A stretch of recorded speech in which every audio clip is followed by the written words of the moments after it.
কবিতাটির নাম রাধা নামে বাদাম তুলে। লেখক সাহিত্যিক কবি হরিনারায়ণ পোদ্দার। রাধা নামে বাদাম তুলে নৌকা এগিয়ে চলো রে, ও মন এগিয়ে চলো রে। কৃষ্ণ নামে বিভোররা, কৃষ্ণ ভজনা করছিস তোরা, আরে কৃষ্ণ ভজনা কন্যা, কৃষ্ণ কৃষ্ণ নামে মাতে ওরা, তোরা উলুধ্বনি দে, আরে তোরা উলুধ্বনি দে। রাধা নামে বাদাম তুলে নৌকা এগিয়ে চলো রে, আরে নৌকা বিলাসিনী, নৌকা বিলাস দেখবি তোরা, এগিয়ে চলো রে।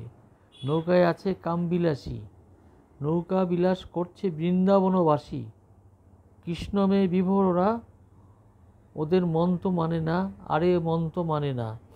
ওই যে দেখছিস অষ্টসখী নেচে নেচে করছে নৃত্য, ধরছে বাঁশি রাধাকৃষ্ণের প্রেমের বাঁশি বাজারে। দেখে নয়ন জুড়ে যায়, আয় রে আয়, গোপীরা সব নৃত্য করছে, দেখতে দেখতে আয়। তোরা আয় রে আয়, গোপীরা সব নৃত্য করছে, দেখে নয়ন জুড়ে যায়। ওরে আয় রে তোরা আয়, রাধাকৃষ্ণের মিলন মেলার সময় বয়ে যায়। ময়ূর বলে ময়ূরিণী পেখম তুলে আয়, রাধাকৃষ্ণের মিলন মেলার সময় বয়ে যায়। কৃষ্ণপ্রেমে বিভোর ওরা, কেউ তো জানে না, ও মন কেউ তো জানে না। রাধা নামে বাদাম তুলে নৌকা এগিয়ে চলো রে, ও মন নৌকা এগিয়ে চলো রে। এই কবিতাটি আমি লিখছি রাধা নামে বাদাম তুলে তোরা এগিয়ে চল, অর্থাৎ রাধা কৃষ্ণের নাম নিয়ে তোরা যে এগিয়ে যাস, হ্যাঁ, তোরা এই যে জন্ম নিয়েছিস অনেক কিছুই দেখতে পাবি। তোরা বৃন্দাবনে যা, দেখবি কত কিছু দেখতে পাবি। আমি গিয়েছি, আমি অন্তপক্ষে 5-6 বার গিয়েছি। তো আমার তো বৃন্দাবন খুবই ভালো লেগেছে, এবং যেখান দিয়ে কৃষ্ণকে কালিয়ানাগ মাথায় করে নিয়ে গেল, মানে নিয়ে গেছে কৃষ্ণের বাবা। তো যখন নিয়ে যায় তখন তার পিছন দিয়ে সহস্রনাগ ফনা তুলে দাঁড়ায়, তার যাতে কৃষ্ণের উপরে যাতে যখন জন্ম নিলেন তখন প্রচণ্ড ঝড় বৃষ্টি, তোর মাথার উপরে সহস্রনাগ সেই ফনা তুলে দাঁড়িয়ে আছে, অর্থাৎ কৃষ্ণকে গার্ড দিয়ে নিয়ে যাচ্ছে, তার মাথায় যেন জল না পড়ে, বৃষ্টির জল না পড়ে। তখন ছিল যমুনা, ছিল উত্তাল। আমি যমুনাও গিয়েছি, দেখেছি। তো এই হলো কবিতাটার মূল মন্ত্র। হ্যাঁ, আপনারা কবিতাটা পড়ে শুনে কেমন লাগে আমাকে লাইক করবেন। হ্যাঁ, তাহলে আমারও শুনতে ভালো লাগবে, দেখতে ভালো লাগবে। এটা নাই করে আমি এটা অন্য কিছুই লিখিনি, শুধু নৌকা বিলাসের উপরে লিখেছি, আর কৃষ্ণ ভজনা নিয়ে লিখেছি।